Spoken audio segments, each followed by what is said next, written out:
Hi everyone, Mark Hanna, Wisdom Games, here to introduce you to the short video and replay of turn 1 of Fallen Eagles 2 scenario 4, Mont St. John. So not a lot is happening in this video. In fact, I'd have to say the recording quality, or at least the content of the first video, is a little boring because I spent some part of it rolling dice, which meant my camera was focused on the dice cup with nothing happening there. But that's because there were some command rolls that needed to be rolled at the beginning. So getting used to presenting this. Uh, so I've done the first turn. It's completed, mostly maneuver. You'll see all of that in the scenario. Again, we're talking about Waterloo in 1815, turn 1. Most of the action, well, was moving around, basically Napoleon deciding what to do. Looks like a big push on the French left flank has been chosen, more or less, I suppose, by minor fluctuations on the battlefield. I just made that decision on the spot as Napoleon, probably similarly to how he did it in real life. I don't know, actually. But so we're setting up for a pretty large impact on turn 2 on the left flank. So that's what you're going to see. So without further ado, let me proceed to those short video clips of the turn, and then I'll summarize at the end. So, all right, thanks. Thanks for watching.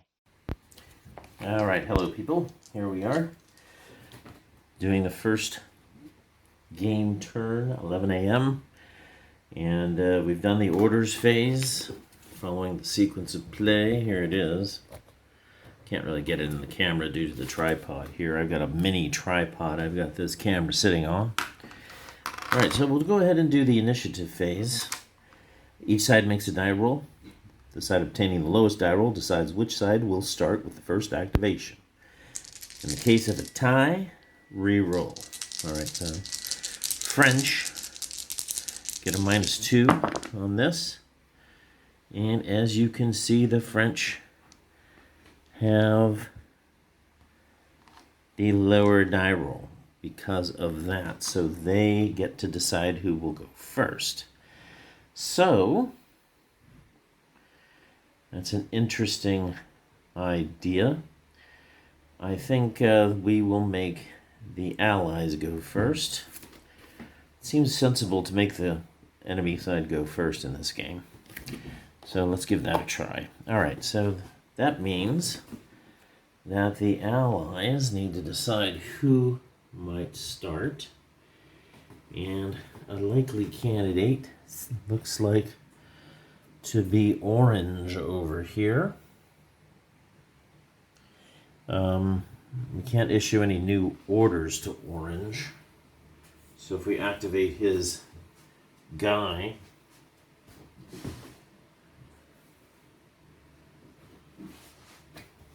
this is the C, I guess standing for cavalry. Orange is actually a commander. We don't want to activate the commander yet.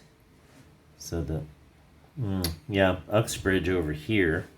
I don't know if you can see that in the video. Uxbridge is the commander. He's right here. Okay. And it's a little early to commit him, so let's not do that. Who are these white guys in the back? Let's check them out. 127 and 14. Oh, that's Lambert. I don't think we're going to need Lambert anytime soon. He's in charge of the 6th Corps here, which is a mixed corps of different nationalities. So we'll activate Lambert. Let's see if he can activate. Come back to the die roll center. 2 dice, need an 8 or less. He fails drastically. So he doesn't activate, and now I have to pick somebody else. Okay. I guess we'll pick Offerman's BW Corps. Offerman's BW core is right here. The black striped guys. All right, that commander needs a 7 to activate. And he rolls a 5. So he's able to activate, and we will start with him. Right, so looking at his situation, he doesn't really want to do anything. So we're just going to mark him activated. And now we do an end of the turn roll. And a 7 needed to be greater than a 9, so that won't end the turn. And now the French need to activate. And so what we'll do is, taking a look at their situation, we've got 2nd Corps, 1st Corps, and cavalry with specific orders. Might as well get the 2nd Corps rolling with Rael. Here he is. Can you see him? Rael. It's an 8. All right, where was he? Oh yeah, he's got to be here. Everybody, all the commanders need to be within 6 hexes of their guy. Okay, so we're going to roll for him. And Rael rolls a 4. And he is going to be able to activate. So we will start with his core and see what happens. All right, hello everybody. The 11 o'clock mud turn has been completed. And as you can see, let me zoom around here a bit.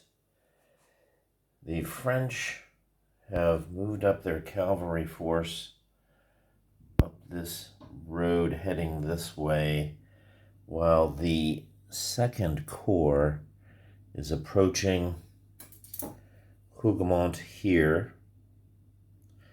And the 1st Corps, if I got this right, is approaching. That's their movement objective. They're heading towards the Mont St on the edge, but they're trying to push this way to stretch the defense. The 6th Corps has been committed early to an attack on this flank heading up this direction. So there's been very little fighting so far. The French did a number on a couple of these Netherlands units. Here you see one of them flipped, sort of acting independently. I had to have Wellington himself, he's underneath this activation marker, work him, because Perponcher, who's the commander here, is well out of range of being able to deal with this particular unit. So I've looked through the rules, and even though in some of the scenarios these units get attached, there doesn't seem to be any provision to detach these regiments or brigades or battalions from one division to the next. So they have to be commanded by their commanders, although the main commanders, once a turn, can move them independently. So I'm not sure how well I'm playing this. We've got somewhat linear lines here,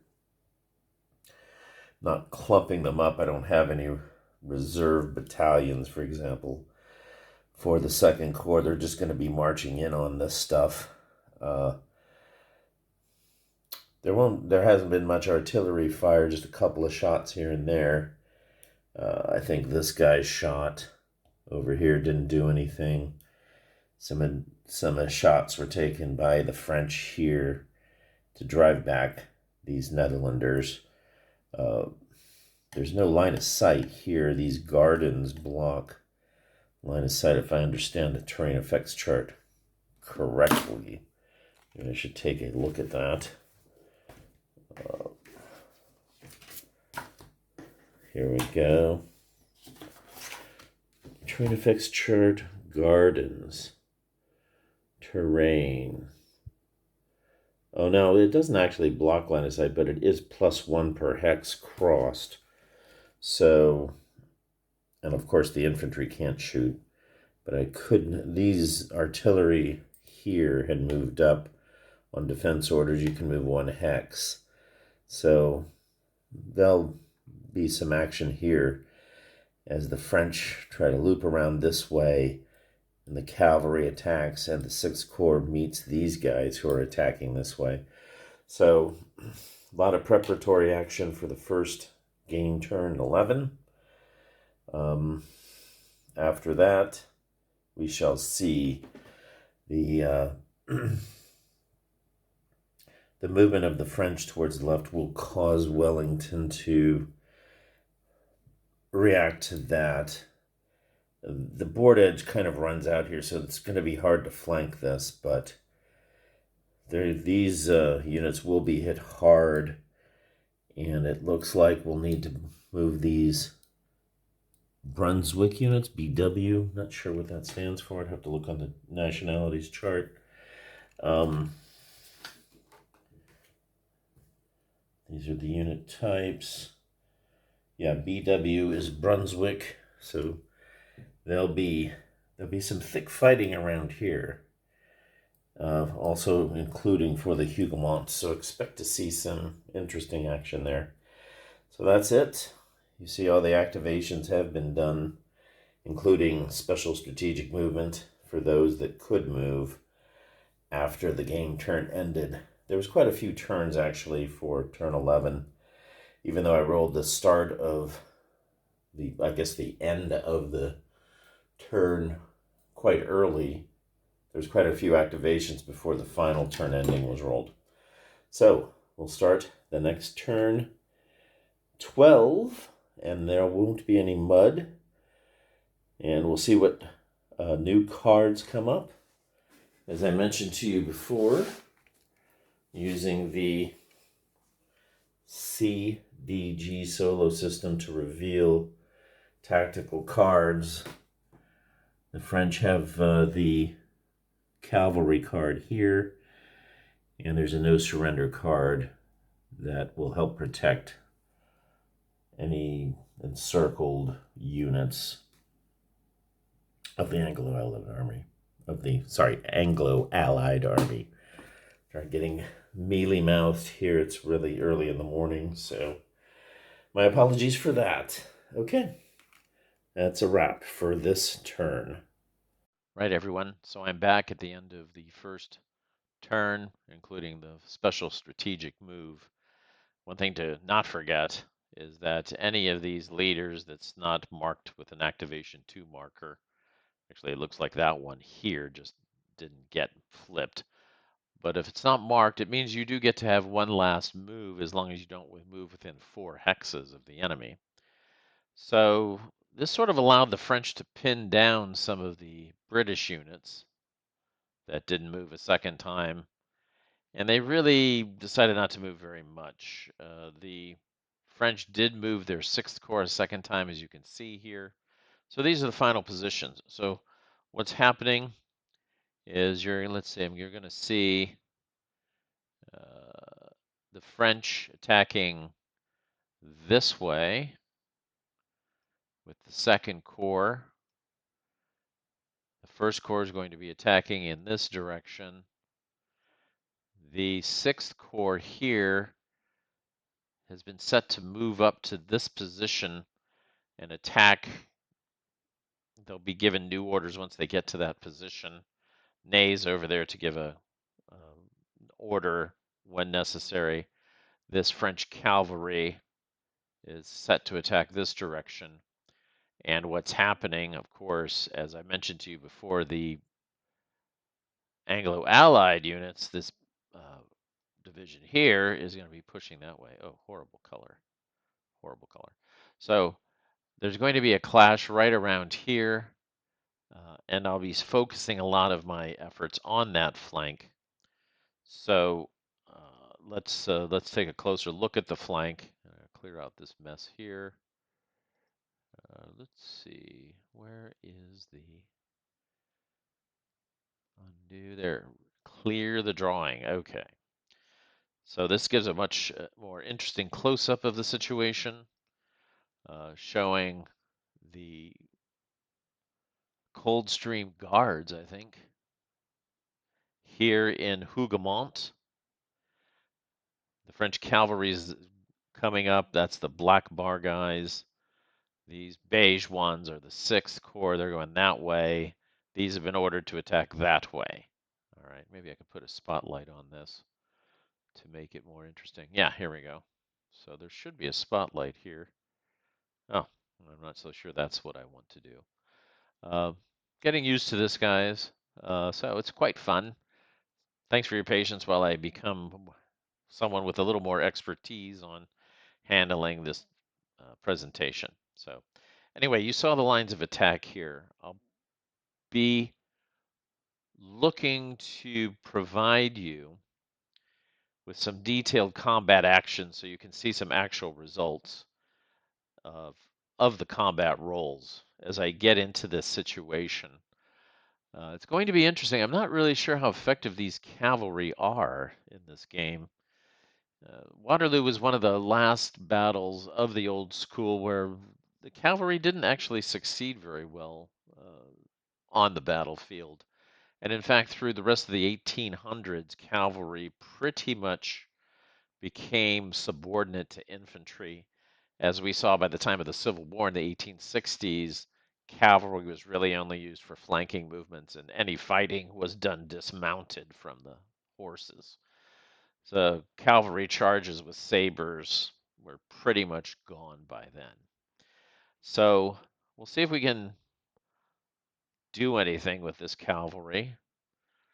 But, these are in defensive orders, so there's a +2 DRM in their favor. And unless I have some infantry engaging them, or unless I have some artillery that whittles down the front lines a bit, this cavalry charge versus defended infantry will probably end up like Ney's cavalry charge did in the real battle, which was disastrously.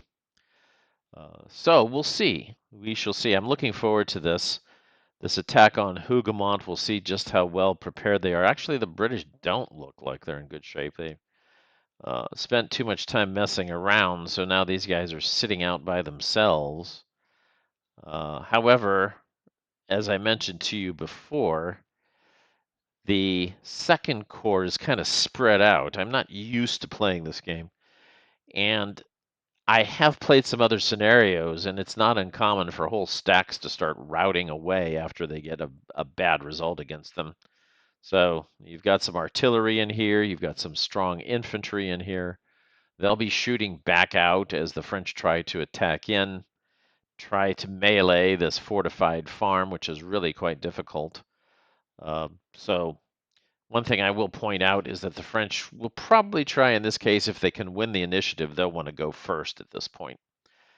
We don't need to try to fake out the British and make them commit first. It's hard to do anyway. They have so many corps that they can kind of diddle around with some minor corps while the French basically they have to commit. They only have 5 or 6 different corps that can give orders to, and if you pass, you have to roll for the end of the turn anyway. So you can't really fake out the command system by passing and finagling around with it.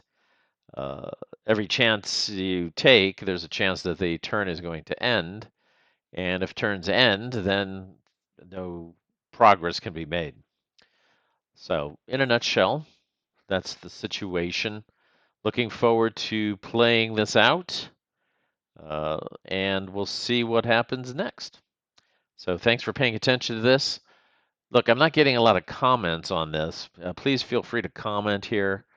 I'm not like some YouTubers. If you guys have something critical to say, then by all means say it. I'm quite contentious myself, so I don't mind arguing, or people who argue, who decide that they have something critical to say. Bring it on. I'm trying to learn this game. So please like and subscribe, comment, and I look forward to seeing you in the next turn. Next turn 2 should be quite revealing as to what's going to happen. All right, cheerio.